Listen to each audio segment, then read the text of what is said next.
Hi everyone, Rabbi Goodson here. How are you? Okay, we're doing it this way by video because evidently the signal where I'm at in the pilot just isn't big enough. So we're not doing it live. It's really something, but okay, we got the video. That's fine. Okay, today I want to talk to you about the law. Again, I'm coming back to it. A lot of people say, well, you're just harping on the law too much. Well, yes, I am, because there are a lot of people who don't seem to understand what the law is. Now, I did in one of my videos the benefits of following the law. Now, but today I was speaking with someone, and they were constantly saying how Paul said,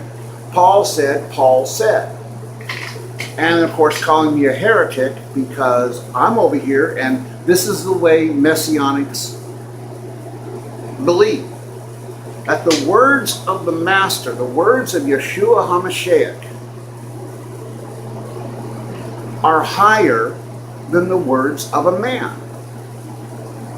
Paul is a great teacher. Yes, he is. But he's also one of the most misinterpreted, mistranslated, maligned, as far as words go, in the whole Bible.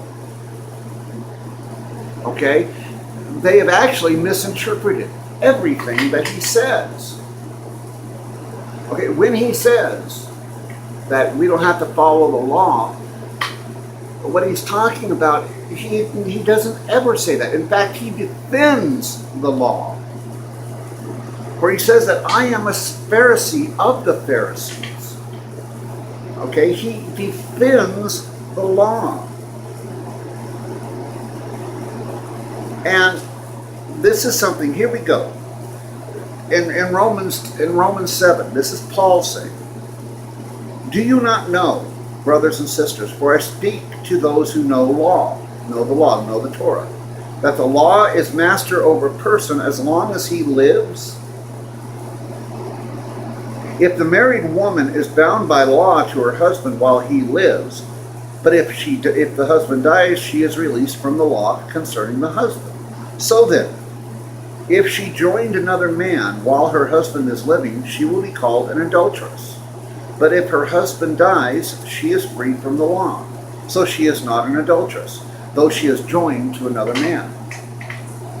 Therefore, my brothers and sisters, you were also made dead to the Torah through the body of Messiah, so that you may be joined to another. Now that right there is another one. He's not saying that we died to the law or to the Torah.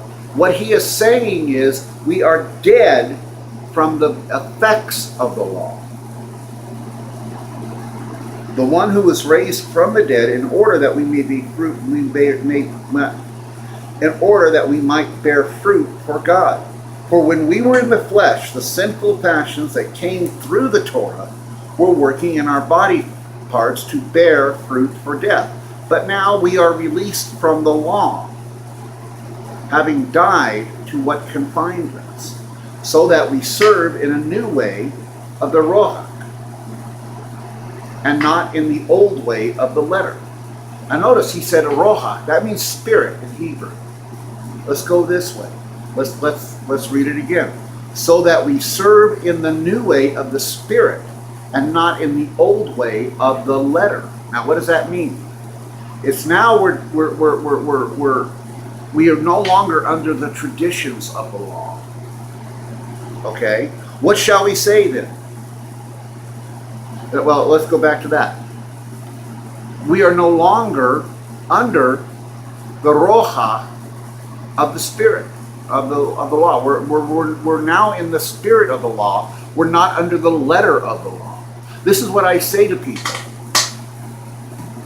When Yeshua HaMashiach, when Yeshua died, rose again, was buried and rose again from the dead, okay, what did he do? He took the traditions of the law. That's what was getting a lot of people. That's why you have a lot of people that say, oh, well, we're dead to the law. No, we're dead to the traditions of the law. What happens when you become born again? You get the pure product. Okay? The Torah, as was given on Mount Sinai. Okay? We don't call it the Mosaic laws. We call it the Torah. In other words, instructions. Okay? So you are no longer under the letter of the law, you are under the spirit of the law. Now remember, Yahweh, Elohim, and Yeshua HaMashiach are never going to violate the Torah. Never going to violate the Torah. They're the ones who created it. They're the ones who put it. So Yeshua, while he was on earth ministering, he obeyed the Torah. What he was against was the traditions. And all tradition is the invention of man. That's what he was for. That's what he was against. Okay? So we are to follow the spirit of the law of the Torah, not the letter of it. We are free from the letter of the Torah, but we are still to follow the Torah. Okay, yet I'm the heretic, right? Let's go to verse 7 of chapter 7. What shall we say then?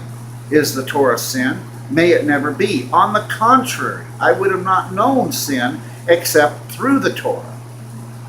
For I would not have known about coveting if the Torah had not said, you shall not covet. But sin, taking an opportunity, worked in me through the commandment of all kinds of coveting. For apart from the Torah, sin is dead. Now let's go back to verse 7. What shall we say then? Is the Torah sin? May it never be. On the contrary, I would have not known sin except through the Torah. Okay? So again, he says, on the contrary, may it never be. Is the Torah sin? Okay? It is through the Torah that we know right from wrong. You know, one of the things that I'm constantly amazed at, you got these Christians out there, and I'm not downing them or anything like that, but they're in trouble constantly. You know, they call themselves Christians, and I know a few, yet everything they do denotes that they don't know the Torah. The Torah tells us what you should do, what we should do. A Torah, you have a clear path right here. You know, and again, I'm not trying to insult any Christians out there. And if you're thinking I am, please don't. I couldn't. That couldn't be further from the truth. I'm not insulting you. What I'm doing is I'm trying to wake you up. Okay, I'm trying to wake you up. So when I say these things, I'm trying to get you to understand. Okay, so please, don't take it the wrong way. I know many of you will, but please don't. I'm not meaning it in that. But here's the deal. Okay, I follow the Torah. Why? Because it is a clear path. It is a light to my feet and a lamp to my path. I know where I'm going right and wrong. A lot of the Christian churches, not all of them, but a lot of them, and this is why a lot of the memberships of the church, especially in smaller towns, you go from church to church and you hop from church to church. Okay, how many here have done that? Who have started out in one church? Oh, these are great, but after about 6 months they go to another church, and then after 6 months they jump to another church. Here's why: you don't have that path lit. A lot of Christians that I know, and I was going to mention more of that. And again, I'm not trying to try to get anybody on this one, but they don't have a clear path. They're always like, well, what do I do? What do I do if it's wrong? Well, read the Torah. What does the Torah tell you? Right there. If I know that if I'm like, well, am I wrong in doing this? I go back to the Torah. And I read what it says on this. Okay? Now, I'm a straight man. I'll be honest with you. I see a lot of pretty women. Some of them gorgeous. And I start thinking, oh, can I do this? Can I do this? Can I do this? Well, I go to the Torah. No, you can't do it. No, sorry. I go to Yeshua. When he says, You have heard it said, do not commit adultery. But anyone who lusts after a woman in his heart has already committed adultery. And I'm like, okay, can't do that. Okay? Can't do that. So you see, my path is clear. You know, I've always said, the reason why I'm not in trouble with the law is because I have the Torah to guide me. Now, that doesn't mean that I have never been in trouble with the law. It just means that when I started living the Torah, I found out I have a clear path. There's no stumbling blocks in there unless I put them there myself. Okay, so when I see this, okay, when I see this, I don't have to wonder. And this is why I say to the Christians, hey, look, I understand you have this affinity for Paul, but how is your life going?